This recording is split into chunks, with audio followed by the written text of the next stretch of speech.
दोस्तों, वो अंग्रेजी हुकूमत जो पूरे हिंदुस्तान पर अपना अधिकार जमा चुकी थी, उसने बड़े बड़े राजाओं और महाराजाओं को आसानी से अपने अधीन बना लिया था। इधर किसने सोचा था कि अकेली ही हाथ में खड़क लिए झांसी की रानी अंग्रेजों पर भारी पड़ गई। आपको यह जानकर ताज्जुब होगा कि भारत की कई बड़ी बड़ी रियासतें अंग्रेजों की गुलामी स्वीकार कर चुकी थी, मगर रानी लक्ष्मीबाई अंग्रेजों के सामने झुकने के बजाय मजबूती से अंग्रेजों का रणभूमि में सामना करने लगी। दोनों हाथों में तलवार लिए मां दुर्गा की भांति अपने कंधे पर पुत्र को बिठाकर अंग्रेजों को भागने के लिए मजबूर कर देती है। आइए इस वीडियो में जान लेते हैं कि आखिर रानी लक्ष्मीबाई ने ऐसा क्या कर दिया था जिसे अंग्रेजों को भागना पड़ा। रानी लक्ष्मीबाई की वह कौन सी साजिश थी जिसके जाल में अंग्रेज पूरी तरह फंस चुके थे। साथ ही जानने वाले हैं रानी लक्ष्मीबाई का चौंकाने वाला इतिहास। आप देख रहे हैं 18वीं सदी की बात है। अंग्रेजों ने झांसी के किले को चारों ओर से घेर लिया था। अंग्रेजी हुकूमत को पूरा भरोसा था कि वे झांसी को कुछ ही समय में अपने अधीन कर लेंगे, मगर रानी लक्ष्मीबाई ने अंग्रेजों के किए कराए पर पानी फेर दिया। दरअसल हुआ यूं था कि जब झांसी के राजा गंगाधर राव का असमय निधन हो चुका था, तब रानी लक्ष्मीबाई ने अपने तब तक पुत्र को राजा बनना चाहा, मगर अंग्रेजों ने उसको स्वीकार नहीं किया और अंग्रेज झांसी को अपने कब्जे में लेना चाहते थे, मगर लक्ष्मीबाई झांसी को देने के लिए बिल्कुल तैयार नहीं थी।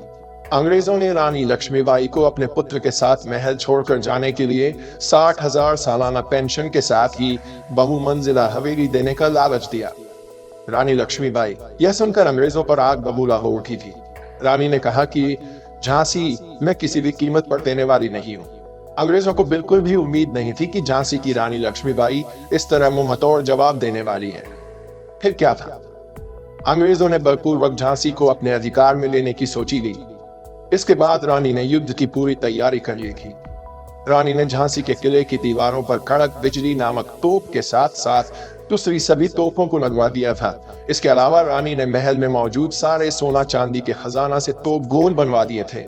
अंदर ही अंदर रानी की इतनी बड़ी तैयारी का अंग्रेजों को कोई अंदाजा नहीं था। इसके अलावा भी रानी ने विश्वास पात्र तोपची गौस मोहम्मद खां व खुदा बख्श को तैनात कर दिया, जो दूर से ही दुश्मनों को उड़ाने के लिए जाने जाते थे। उनको इन विशाल तोपों से हमला करने की जिम्मेदारी दी गई। यह तोप इतनी भयंकर थी कि 2 किमी दूर से ही दुश्मनों का सफाया कर सकती थी। दोस्तों, झांसी का इतना मजबूत था, उसको आसानी से कोई भी भेद नहीं सकता था, जो 15 एकड़ में बना 312 मीटर लंबा और 225 मीटर चौड़ा था। इस किले में बने 22 टावर हरदम हथियारबंद सैनिकों से लैस रहते थे। इन्हीं टावरों से झांसी का पूरा इलाका आसानी से दिखाई देता था। किले के चारों ओर की गहरी खाई बनी हुई थी, जो दुश्मनों से हमेशा रक्षा करती थी। इस किले की दीवार में छोटी छोटी खिड़कियों को इस प्रकार बनाया गया था, जिनसे रानी के सैनिक अपनी बंदूकों और तीर कमान से बाहर बैठे दुश्मन को बिना नजर आए आसानी से मार सकते थे। दिन था 23 मार्च 1858 का। उधर अंग्रेज पूरी तैयारी के साथ किले पर चढ़ाई करने आ पहुंचे। अंग्रेजों ने किले के पीछे की पहाड़ी के सहारे छुपकर तोप के गोले दागने शुरू कर दिए। इधर रानी ने अपने सैनिकों को आदेश दिया। देखते ही देखते रानी के सैनिकों ने तोपों के गोलों से रात के अंधेरे को दिन में बदल दिया था। अंग्रेजों के छक्के छुड़ा दिए गए। हालांकि अंग्रेजों के पास उस समय की लेटेस्ट जर्मन गन और तोपें थी, फिर भी रानी के सामने और किले की मजबूती के सामने अंग्रेजों की एक न चली। किले में से सैनिक लगातार अंग्रेजों का सफाया कर रहे थे, मगर अंग्रेज किले का एक पत्थर भी हिला नहीं पाए। जंग को एक तरफा देख अंग्रेजों का मन बैठने लगा। अंग्रेजों ने लगातार 13 दिनों तक बाहर से आक्रमण जारी रखा। अब नौबत यहाँ तक आ पहुंची थी कि अंग्रेजों की गोलियां और गोला बारूद कम पड़ने लगे। एक महिला के हाथों इस तरह का युद्ध कौशल देखकर अंग्रेज अधिकारी हैरान रह गए।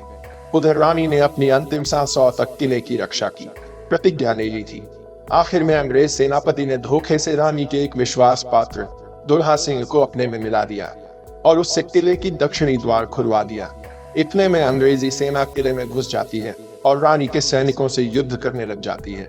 ऐसा देखकर रानी घोड़े पर सवार होकर दोनों हाथों में नंगी तलवार लिए पीठ पर पुत्र को बांधे भवानी का रूप धारण करके अंग्रेजों पर टूट पड़ती है। ऐसा देखकर रानी के सैनिकों में भी जोश आ जाता है। वे भी अंग्रेजों पर टूट पड़ते हैं, लेकिन झांसी की सेना है अब अंग्रेजों की सेना की तुलना में बहुत छोटी थी। अब रानी अंग्रेजी सेनाओं से घिर चुकी थी। ऐसे में रानी के विश्वास पात्र से सैनिक ने रानी को बाहर जाने के लिए कहा।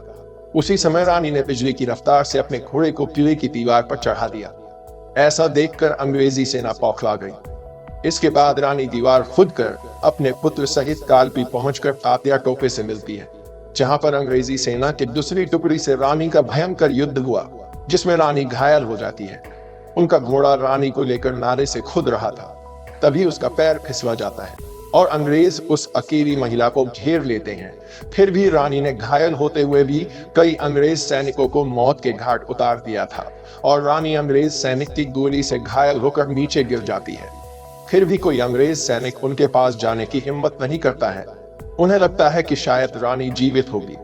इतने में रानी के सैनिक रानी को ले जाते हैं, जिसके बाद 18 जून 1858 को रानी वीरगति को प्राप्त हो जाती है। दोस्तों, अगर रानी का विश्वास पात्र दूल्हा सिंह अंग्रेजों से नहीं मिलता और किले का दरवाजा नहीं खोलता तो रानी अंग्रेजों से कभी नहीं हारती। लेकिन कहते हैं ना कि गद्दार ही सबसे बड़ा दुश्मन होता है। तो दोस्तों, आप इसके बारे में क्या सोचते हैं? कमेंट बॉक्स में जरूर लिखें। मिलते हैं अगले एक और जानकारी से भरे वीडियो के साथ। अगर वीडियो पसंद आया हो तो चैनल को सब्सक्राइब जरूर करें। अंत तक बने रहने के लिए धन्यवाद।